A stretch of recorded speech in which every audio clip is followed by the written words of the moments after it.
नमस्कार, मैं पंडित Bhanu Pratap Narayan Mishra Dhumraketu Bhanu YouTube channel में आपका स्वागत करता हूं। आप जानते ही हैं मैं श्री गणेश कथावाचक हूं, ज्योतिष शिक्षक हूं और 12 दिन का एस्ट्रोलॉजिकल मैनेजमेंट कोर्स उन लोगों को कराता हूं जिनकी ज्योतिष सीखने में रुचि है। माँ पधार रही हैं, 9 दिन रहेंगी। अब इन 9 दिनों में आपको अपनी आध्यात्मिक उन्नति के लिए, सांसारिक उन्नति के लिए उपवास करने होंगे।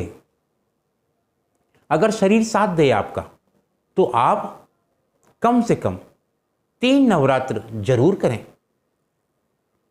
जो लोग पहला और 7वां नवरात्र करके 8वें को अष्टमी पूजते हैं, वो ठीक नहीं है। हमेशा ही 1, 4, 8 या 9 इनमें से 3 हमको उपवास जरूर करने चाहिए।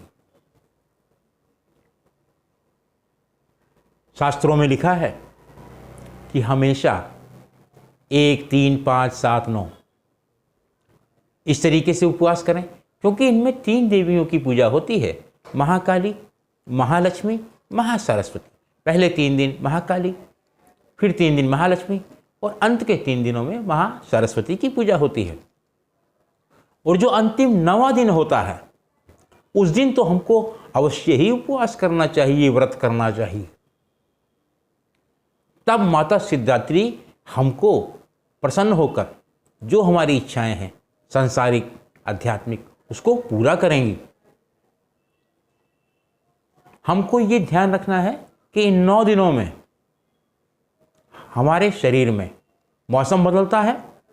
ग्रीष्म जो ठंडा होने की शुरुआत होती है, इसके बाद ही शुरुआत हो जाती है। और वैसे भी मलमास लगा हुआ था, तो मलमास के बाद वैसे 1 महीना वैसे ही नवरात्र लेट हो गए हैं।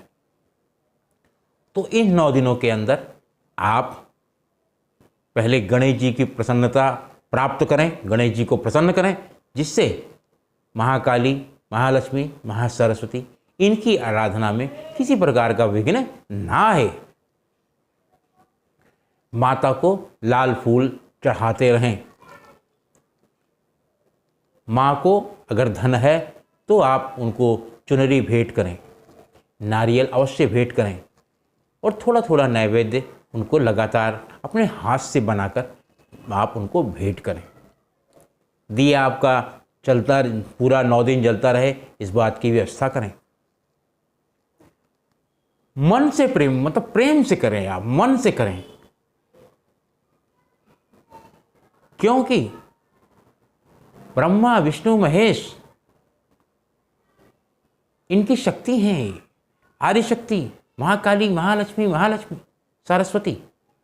तो हम जब इनकी पूजा करते हैं तो हम एक तरीके से अपनी माँ की ही पूजा कर रहे हैं, अपनी सास की ही पूजा कर रहे हैं, अपनी दादी की ही पूजा कर रहे हैं, अपनी नानी की ही पूजा कर रहे हैं। हम हर उस नारी की पूजा कर रहे हैं जो हमारे को पालती है, पोसती है, पढ़ाती है, लिखाती है, धन प्रदान करती है, हर तरीके का सुख प्रदान करती है और हमको इस लायक बनाती है कि हम देवी माँ के दर्शन कर सकें, परमात्मा के दर्शन कर सकें, गणेश जी के दर्शन कर सकें। आज जब संसार में नारी के प्रति अत्याचार बढ़ रहा है, तो उस अत्याचार को रोकने की जिम्मेदारी हम पुरुषों की ही है। और फिर शास्त्रों में कहा गया है कि अगर नारी नहीं होगी तो पुरुष कहां से होगा। और अवधि में तो कहावत है, बिन घरनी घर भूत का डेरा। वो घर भूतों का डेरा है जहां कोई नारी नहीं है। तो नवरात्रि का व्रत करिए, उधार के पैसे से कोई काम मत करिए। जितना पैसा है मन में पूरी श्रद्धा और प्रेम से व्रत करिए। हर नारी को सम्मान दीजिए, हर नारी के प्रति करुणा, प्रेम, स्नेह रखिए। जो कष्ट में है, अगर आपके पास धन है तो उसके कष्ट को दूर करने का प्रयत्न करिए। इससे परमात्मा, इससे महाकाली, महालक्ष्मी, महासरस्वती बहुत प्रसन्न होगी। जिन लोगों पे शनि की 7.5 लगी है, धनु राशि, मकर राशि, कुंभ राशि, शनि की ढैया वाली राशि, मिथुन राशि, तुला राशि, उनको अवश्य ही धन की अच्छी स्थिति होने पर वस्त्र, जो साड़ी पहनना चाहती हैं उनको साड़ी भेंट करें, जो और कपड़े पहनना चाहते हैं उनको वो कपड़े भेंट करें। तो इन 9 दिनों में आपको पूर्ण रूप से स्वच्छ रहना है, ब्रह्मचारी का पालन करना है और मां का गुणगान करना है। इनमें 2 पूजा विशेष प्रकार से करनी है आपको। पहले गणेश जी को प्रसन्न करना है और फिर उसके बाद अपने कुलदेवी कुलदेवता की पूजा अवश्य करनी है और मां की पूजा तो करनी ही है आपको।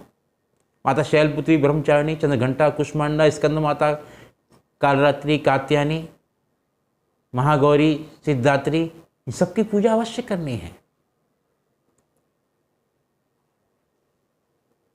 इस विषय में आपका कोई और प्रश्न हो तो आप कमेंट बॉक्स में लिखिए। चैनल का टेलीफोन नंबर है 9810164171। धन्यवाद। जय गणेश।